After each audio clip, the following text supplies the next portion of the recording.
Good afternoon. I haven't done a little video for a while, so I've got a spare 5 minutes between feeding school children. So I thought I'd just come on for a few minutes.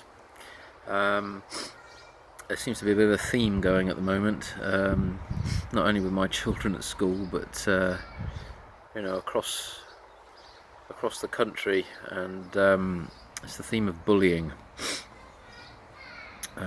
If you've ever been on the receiving end of bullying, it's not a particularly pleasant process, and it can really undermine your sense of self, and depending on how you transform the impressions, the projections of others through your psyche, can either cause a lot more suffering for you, or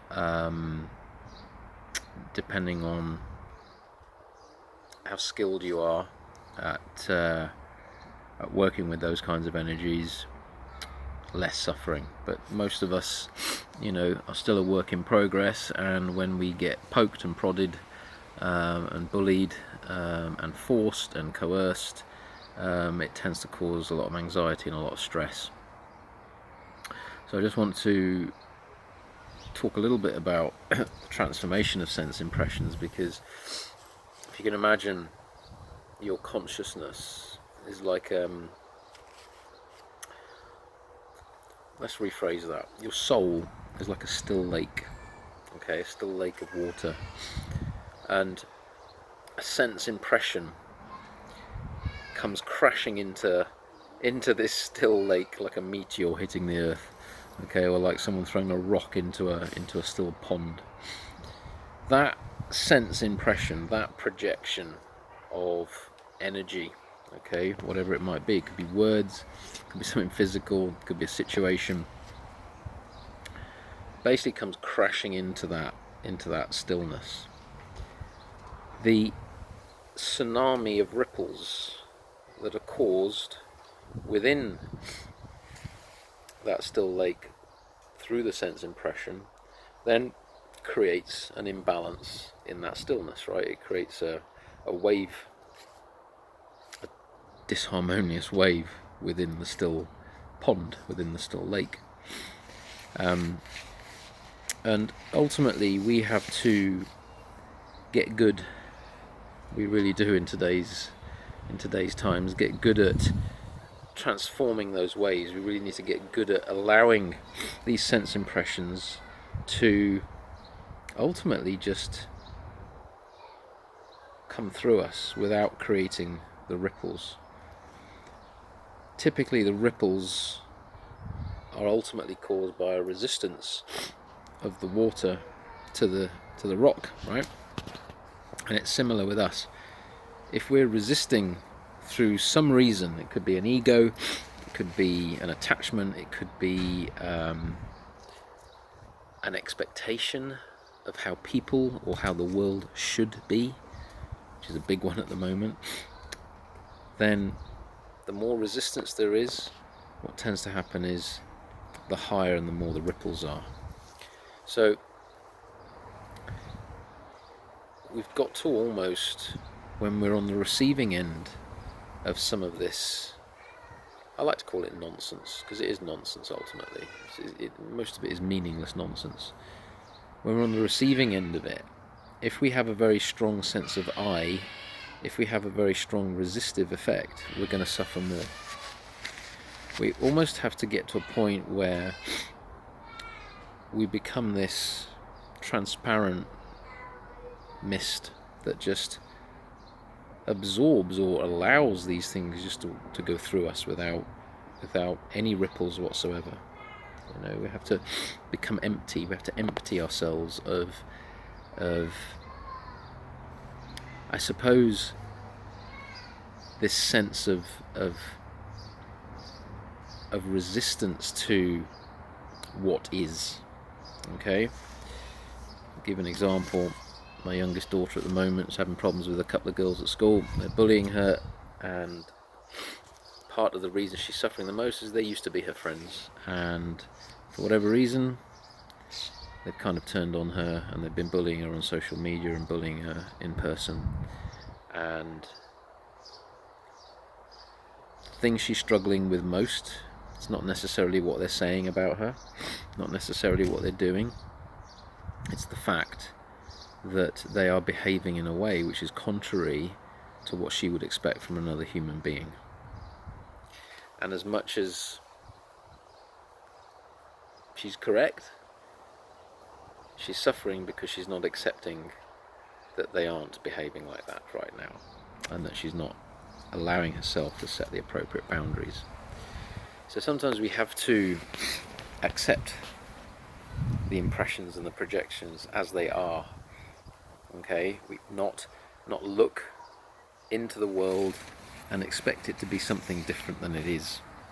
And by doing that, we tend to liberate ourselves. We liberate ourselves from the projections of others. We stop putting value on people's opinions of us, on people's words that they say about us. Because the more value we place on that, the more value we place on people's view of us as an individuated being, the more invested we are in them, and ultimately the more power we're giving to them. So we have to take that power back by placing less value on what people think, say, or do to us. Okay, that's a very freeing action that you can take today. Is to literally reduce the value of the thoughts and words and opinions and projections of others that they have on you. I mean, why place your own value system on the opinions of others? It's a very confining state of mind to be in.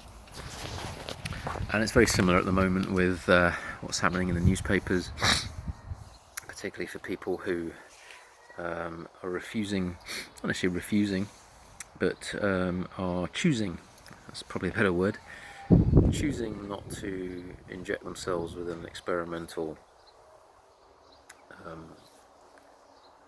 inoculation. I won't use the V word. And again, they're being bullied and coerced and called names and all sorts of things in the newspapers.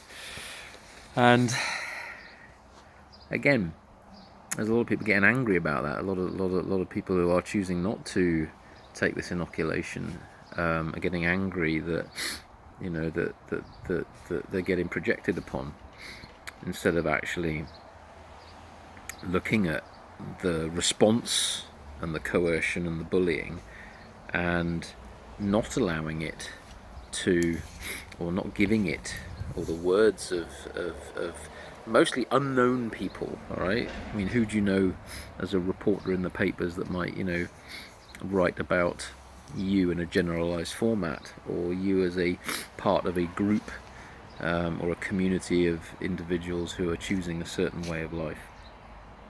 You know, no one really knows each other, and yet we tend to place huge amounts of value on the verbal and written opinions of others in our lives. And we need to start to reverse that a little bit. We need to start pulling that back. So if you're feeling a bit bullied, under pressure,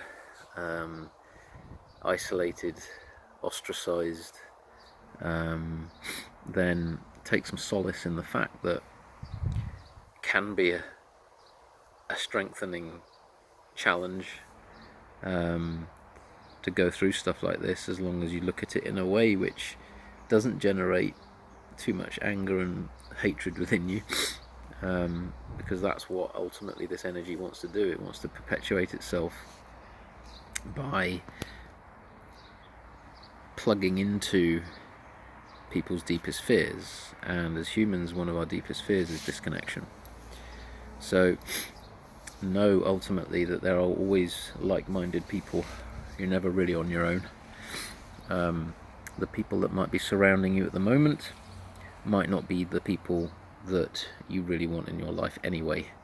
And so it takes a brave soul to maybe set the appropriate boundaries or completely walk away from an existence which they may have been used to for quite a long time, but ultimately, if they continue within it, will be detrimental to their health and well-being.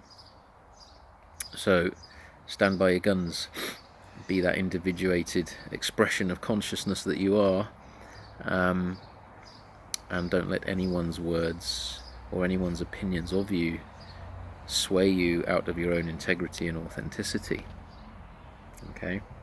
Yes, you might get slated for it, but generally, if you're on the receiving end of stuff like that, it means you're doing something. It means you're doing something that's actually challenging and triggering the potential for more truth and light to come into this world. So keep going and join community, and ask for support, and don't take it all on your shoulders if you're struggling with it a little bit. There are people around there that will happily give you their ear for a little while, and help you understand that you're not on your own. So yeah, I've said to my kids, I said to my daughter, I said, well, look, it shows you're doing the right thing. If generally if you're the one if you're the odd one out in this world of cruelty, and in this world of unkindness, in this world that of enforcement, coercion, lies and deceit, if you're the odd one out in that, keep being the odd one out. Really do. Don't turn the other way just to fit in, just to feel part of a crowd.